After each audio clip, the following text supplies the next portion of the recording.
Did Trump decide to lift Iranian oil-related sanctions on China? Xi Jinping is somehow even more furious with Taiwan, and the UK just made a huge mistake on the Chinese embassy. Then more on this week's China News Headlines. Welcome to China Uncensored, I'm Chris Chappell. The United Kingdom is about to make a huge mistake. And I'm not just saying that as an American because 4th of July is coming up and we always treat the British with an FAFO mindset this time of year. No, I'm saying it because a Chinese mega embassy is set to be approved within weeks.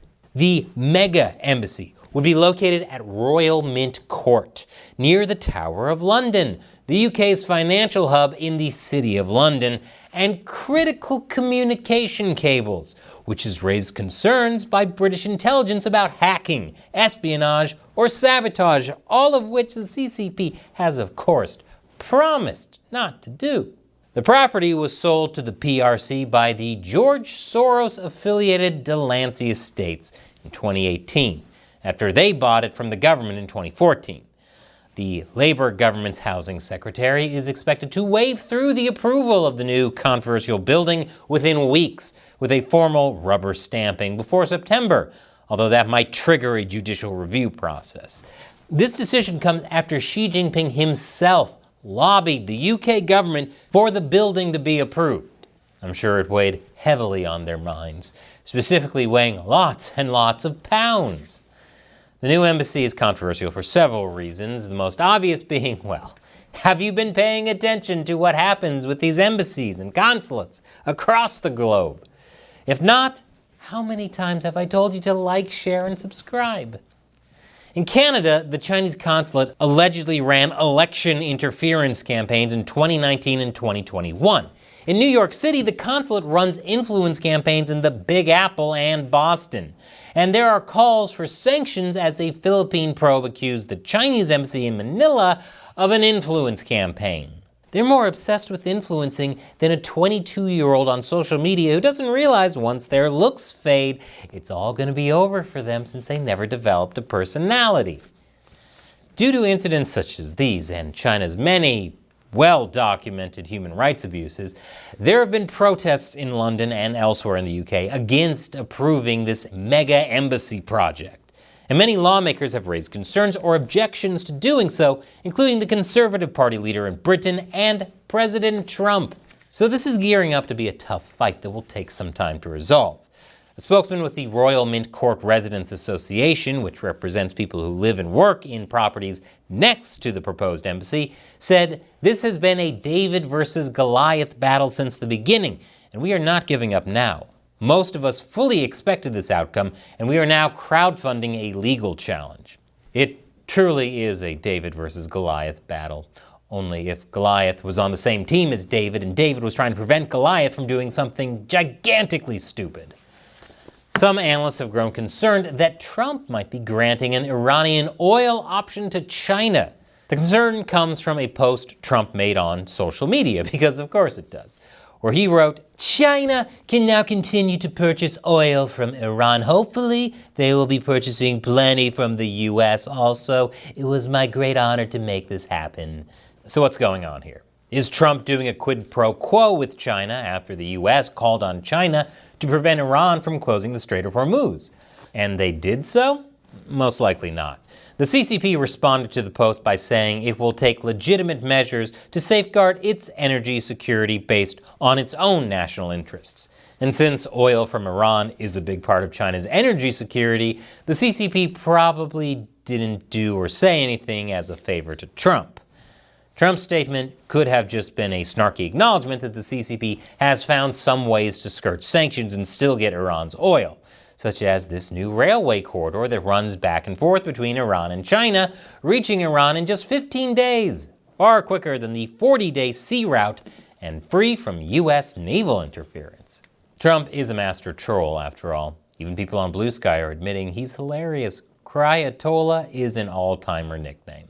One senior White House official said that Trump's statement merely acknowledged that oil from the Strait of Hormuz won't be disrupted and is not a signal of sanctions relief, or a signal of relief for future equally brutal nicknames for China. Leave your comments below about what nickname Trump should use for Xi. And after the break, China's tensions with Taiwan are reaching a breaking point. Welcome back. Taiwanese President William Lai is urging unity in protecting Taiwan from the CCP threat. At an important speech earlier this week, President Lai called for solidarity among many of the island's different factions and urged different parties to find common ground in challenging the CCP, at least while their ground is still common, before China launches an invasion and tries to snatch it. Lai reiterated that the CCP's stance on Taiwan is based on expansionism and stressed that it is up to the Taiwanese people to determine their identity and future. This was just one of a series of 10 speeches aimed at rallying support for Taiwanese security. And obviously, the CCP was not pleased.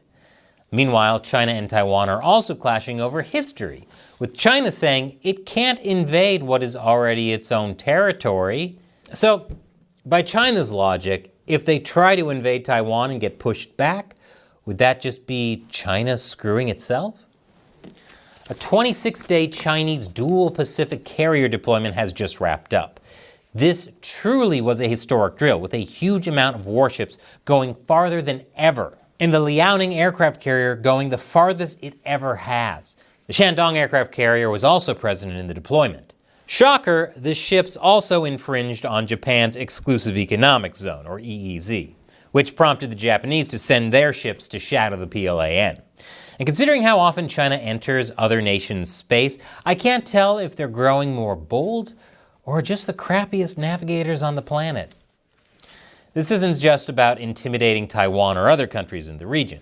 It's about demonstrating how capable China's military has become, and that it still wants to become a blue water navy capable of projecting power far off of its shores. So the CCP is putting Japan, Australia, and the US, along with other strong rivals, on notice. And I guess that notice is, hey, we're still pricks, but now we can be pricks at an even greater distance. But not everyone is standing idly by. The UK sent the HMS Spey, an offshore patrol vessel, to transit through the Taiwan Strait. This is the first time in 4 years that Britain has conducted such a transit through the area. A statement from the Ministry of Foreign Affairs in Taiwan said, "Through this concrete action, the United Kingdom further defended freedom of navigation in the Taiwan Strait and demonstrated its firm position that the strait constitutes international waters." Now, if they would just cancel that mega embassy, the UK would have a solid win on their side. And me saying that as an American, this close to the 4th of July, is already a pretty big win. But China has even more kung pao beef with Taiwan. It's vowing forceful measures after Taiwan's Huawei export curb. Last week, Taiwan joined Washington's years-long campaign to hamper the technological rise of the Chinese Communist Party. The island started by adding 2 companies to its entity list, which stops Taiwanese firms from doing business with them without a license. The companies in question: AI and chip-making champions Huawei and Semiconductor Manufacturing International Corporation. This is the first time ever that major Chinese businesses have been placed on Taiwan's entity list. Apparently, years of spying, shady business practices, and threatening military drills make people think, yeah, I'd rather not do business with you. I'm sure the US is pleased, although China, of course, has called the move despicable. I don't know why, though. By their logic, Taiwan is China, so this is just China putting sanctions on itself.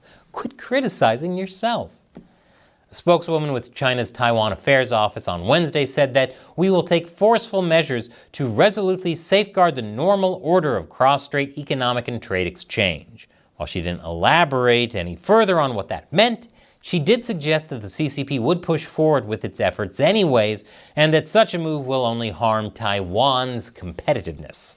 Which doesn't make a whole lot of sense given Taiwan's recent semiconductor investments in the US. Whatever the case, the CCP will just use this as an excuse to continue its regional aggression. And the more they do, the more influence they'll lose. And that'll be sad because, like a 50-year-old former social media influencer, they never developed a personality. China Uncensored is only possible with your support. We have a premium website with exclusive content over at ChinaUncensored.tv. Once again, I'm Chris Chappell. See you next time.